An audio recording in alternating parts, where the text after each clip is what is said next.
Dear student, हम जैसे कि पहले वीडियो में शुरू कर चुके थे आपका लेक्चर इंश्योरेंस क्लेम का, और इंश्योरेंस क्लेम के बारे में जो थ्योरेटिकल पोर्शन था, थ्योरेटिकल आस्पेक्ट, और उसके साथ साथ उसका कुछ न्यूमेरिकल भी हमने कराया था।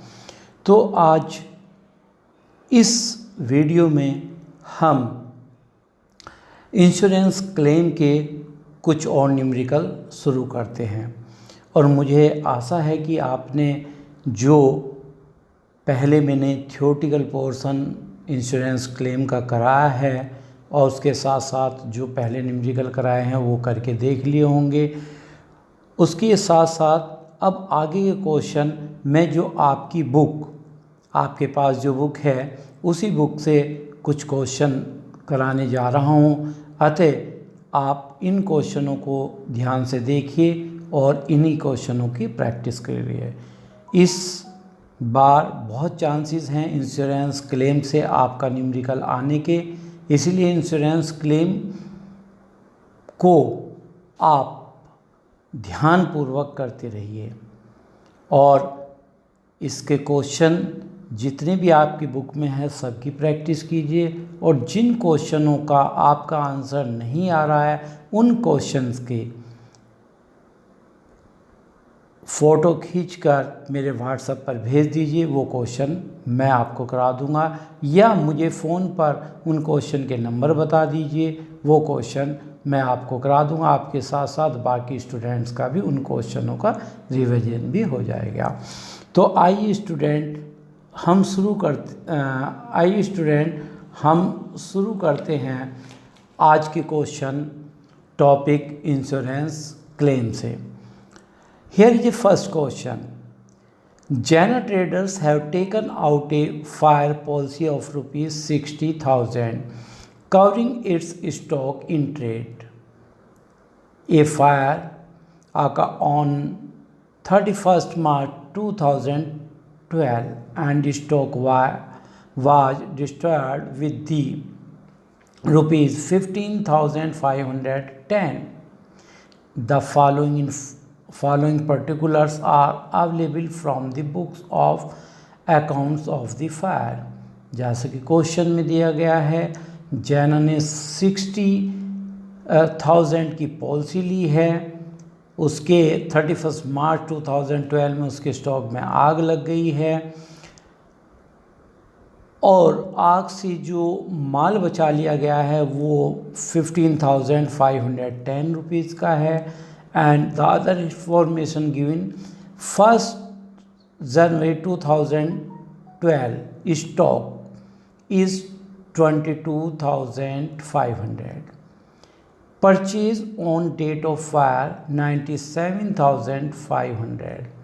Sales to date of fire 67,500. Commission paid on purchase 1,950 and carries inward 600. Average gross profit 33.3%. You are required to ascertain the amount of claim.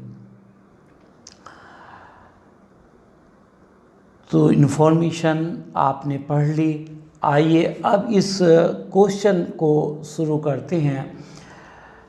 जैसे कि पहले मैंने वीडियो में आपको बताया था कि पहले ट्रेडिंग अकाउंट बनाते हैं, उसके बाद memorandum trading account.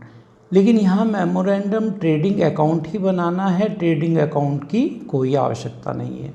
Trading account जिस समय आग लगी उससे ठीक पहले समाप्त होने वाले वर्ष के लिए तब बनाते हैं जब हमारे पास ग्रॉस प्रॉफिट का रेशो ना दिया हो कि कितने परसेंट है। यहाँ पर दिया गया है, यहाँ पर आप डायरेक्ट मेमोरेंडम ट्रेडिंग अकाउंट बनाएंगे। और मेमोरेंडम ट्रेडिंग अकाउंट के डेबिट में आप देख रहे हैं स्टॉक 1 जनवरी का डेबिट में 22,500 आएगा, परचेज 97,500 डेबिट में आएगी, sales to date of fire 67,500 debit में होगी।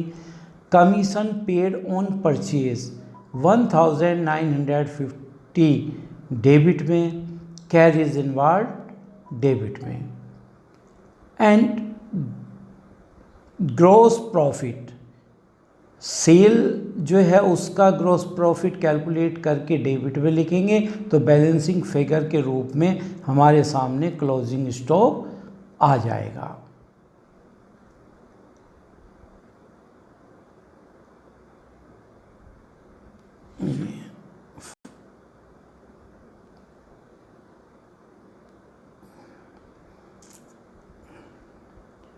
तो यहाँ आप देखते हैं memorandum trading account from 1 January 2012 to 31 March 2012। जैसे कि मैंने कहा था, डेबिट में ओपनिंग स्टॉक आप देख ही रहे हैं 22,500 लिखा, परचेज 97,500 डेबिट में, इसमें ऐड कमीशन किया on purchase plus carries is the total amount of purchases 1,50 rupees, and in credit side sales is 67,500 और 67,500 का हम कैलकुलेट करते हैं जीपी 33.3% यानी कि 1/3 ऑफ सेल। तो 1/3 ऑफ सेल 22,500 हमारा ये आ गया। तो ये आपने डेबिट में रख दिया। तो अब डेबिट का टोटल करते हैं 22,500 आप देख रहे हैं plus 1,50,000 and 22,500 is total is 1,45,050। Credit side में ये रख दिया, इसमें से 67,500 लेस किया तो आपके सामने 77,550 rupees is a balancing figure, और ये बैलेंसिंग फिगर ही हमारा क्लोजिंग स्टॉक है। अब कैलकुलेट करते हैं इस क्लोजिंग स्टॉक को कैलकुलेट करने के बाद क्लेम। तो यहाँ पर करते हैं सबसे पहले एक्चुअल लॉस ऑफ स्टॉक कितना हुआ ये हम देखते हैं। Here is a value of stock on the date of fire 77,550 is the closing stock on fire date less salvage value. Salvage value दी गई है क्वेश्चन में। यदि हम वापस क्वेश्चन की तरफ देखें तो यहाँ पर दी गई है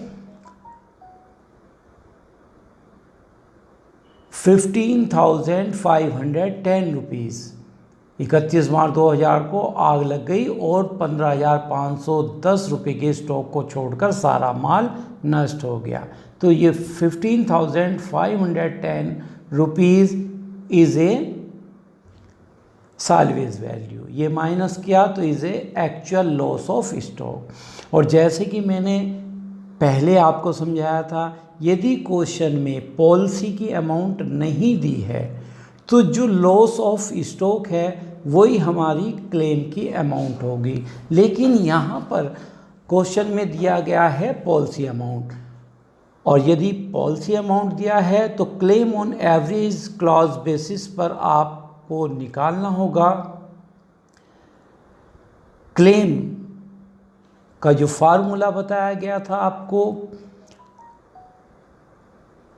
वो फार्मूला आपके सामने, actual loss of stock multiply policy amount divide value of stock on the date of fire.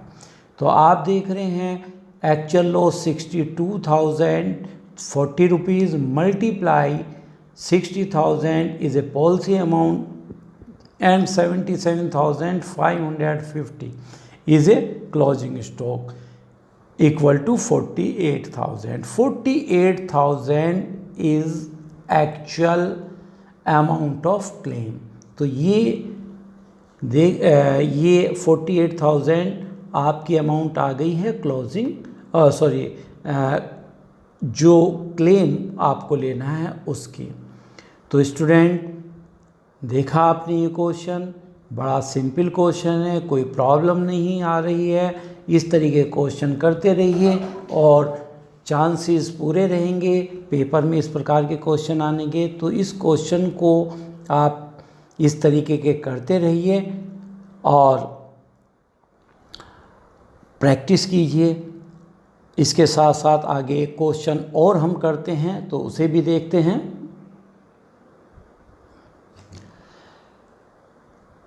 Here is a question. On 12th June 2012, a fire occurred in the premises of Ankit, a paper merchant. Most of the stock was destroyed and cost of salvage stock was 11,000 rupees. In addition, some stock was salvaged in damaged condition and its value was agreed 10,600 rupees. तो देखा इस question में जो हमारे पास आग लगने के बाद जो स्टॉक हमने बचाया उसमें एक स्टॉक तो 11,000 का, एक जो डैमेज कंडीशन में मिला उसकी वैल्यू 10,600 है। तो ये दोनों ही स्टॉक जो कि आग से बचा लिए गए अपने क्लोजिंग स्टॉक में से घटेंगे। From the books of account following particulars were available. Stock at close of account on 31 December 11 was valued 83,000। ये 31 दिसंबर 2011 का जो क्लोजिंग स्टॉक है ये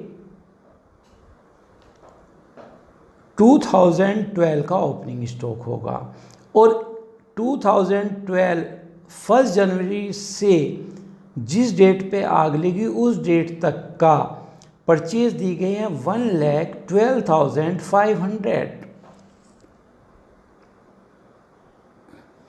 यहाँ दी गई है purchase from 1 January 2012 to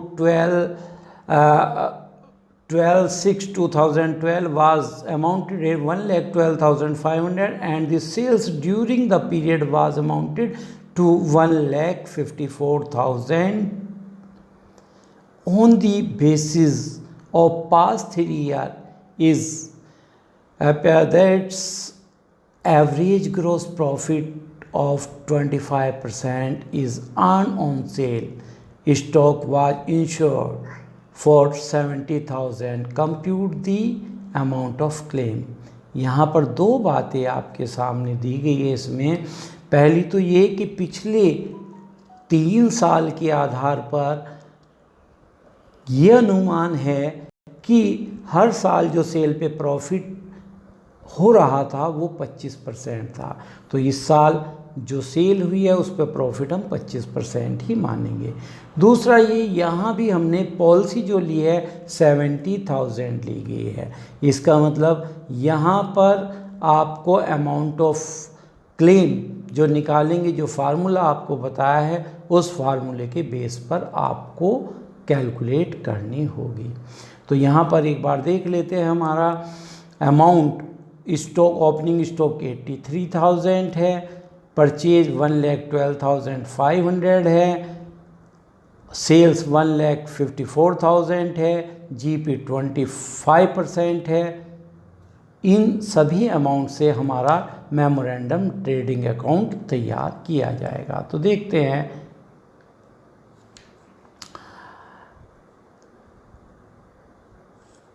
Here is a memorandum trading account from 1st January 2012 to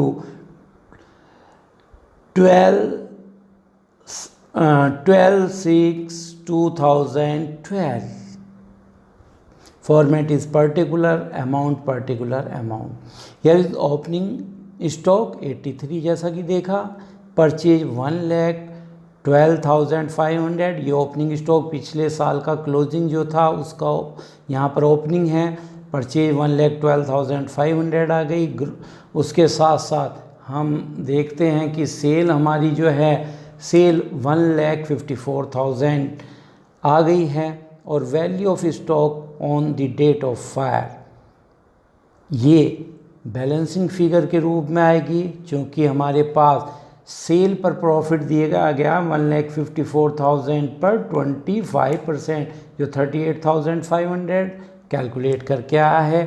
तो इधर का डेबिट का जो टोटल किया है वो 2,34,000 है, और क्रेडिट के टोटल को घटाया तो बैलेंसिंग फिगर आ गई हमारी 80,000।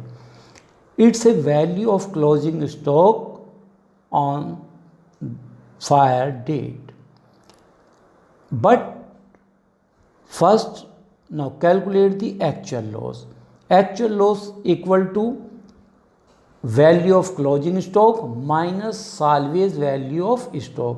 यहाँ पर दो तरीके के स्टॉक बचा लिए थे, एक तो 11,000 का, एक डैमेज कंडीशन का जो बचाया गया था उसकी वैल्यू है 10,600। ये दोनों प्लस करके 80,000 में से लेस करिए तो 58,400 is a real loss of stock on fire date.